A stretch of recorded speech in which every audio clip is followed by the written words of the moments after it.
Good morning friends. आज हम लोग देख रहे हैं क्लास 7 चैप्टर 2 हमारी पृथ्वी के अंदर।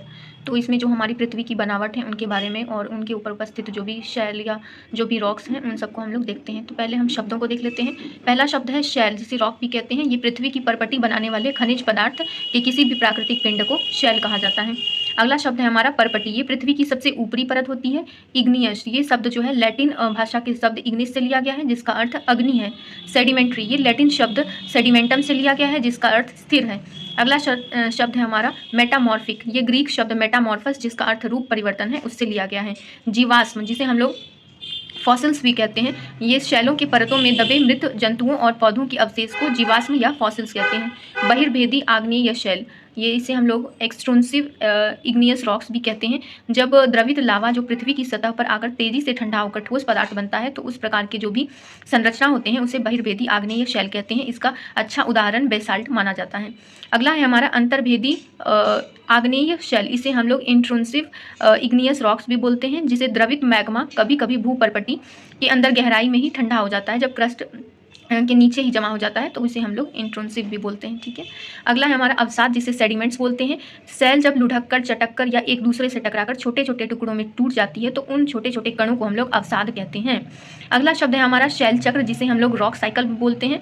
ये किन्हीं निश्चित दशाओं में एक शैल से दूसरे शैल में जो परिवर्तन होने की प्रक्रिया होती है उसे हम लोग शैल चक्र या रॉक साइकिल भी बोलते हैं। ये आपका इग्नियस सेडिमेंट्री में, सेडिमेंट्री मेटामॉर्फिक में, या मेटामॉर्फिक जो है इग्नियस में जिस प्रकार रूप परिवर्तन होता है उसे हम लोग शैल चक्र कहते हैं। कुछ तथ्यों को देख लेते हैं। इसमें हमारा पहला जो तथ्य है वो महाद्वीपीय संहति के बारे में है। जो महाद्वीपीय क्रस्ट का जो गहराई के बारे में बात की गई है, ये 35 किलोमीटर तक मानी जाती है। ये बुक टू बुक डिफर भी करता है, कहीं कहीं इसे 90 किलोमीटर तक भी माना जाता है।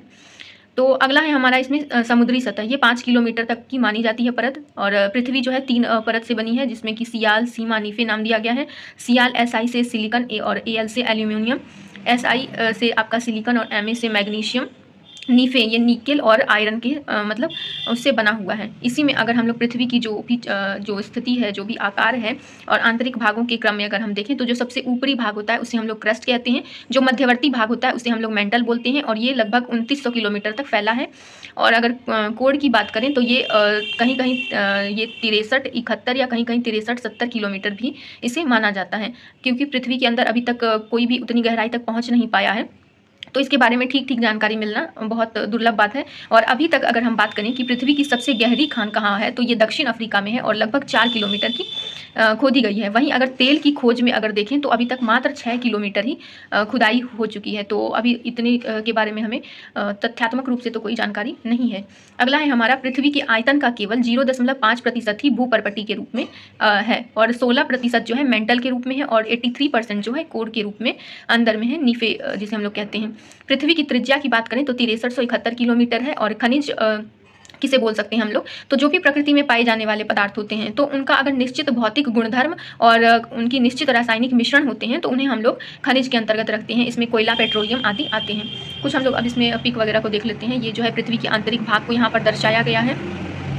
यहाँ पर जो है महाद्वीपीय परपटी को दिखाया गया है, और ये महाद्वीप में दिखाया गया है जिसे हम लोग कॉन्टिनेंट बोलते हैं, कॉन्टिनेंटल क्रस्ट बोलते हैं। महासागर जिसे ओशन बोलते हैं, और ये जो है महासागरीय परपटी यानी ओशनिक जो क्रस्ट होता है उसको दिखाया गया है। यहाँ पर जो है कुछ एग्जाम्पल दिए गए हैं। लाल किला जो बलुआ पत्थर से बना हुआ है, और ताजमहल जो है ये सफ़ेद संगमरमर से बना हुआ है। और यहाँ पे जो है ये जो चक्र है उसमें बताया गया है कि किस प्रकार जो है मैग्मा से ये हमारा आग्नेय शैल बनता है। फिर आग्नेय शैल जो है टूट फूट कर जो है अवसाद के रूप में होता है, और अवसाद से जो है ये अवसादी शैल बनता है। और फिर बहुत अधिक जो है टेम्परेचर और प्रेशर के कारण जो है ये कायांतरित सेल में बदल जाता है, और फिर ये कायांतरित सेल जो है फिर मैग्मा में बदल जाता है। तो ये एक प्रक्रिया जो है अनवरत रूप से चक्रीय रूप में घूमती रहती है। और इस प्रकार ये हमारा चैप्टर समाप्त होता है। धन्यवाद।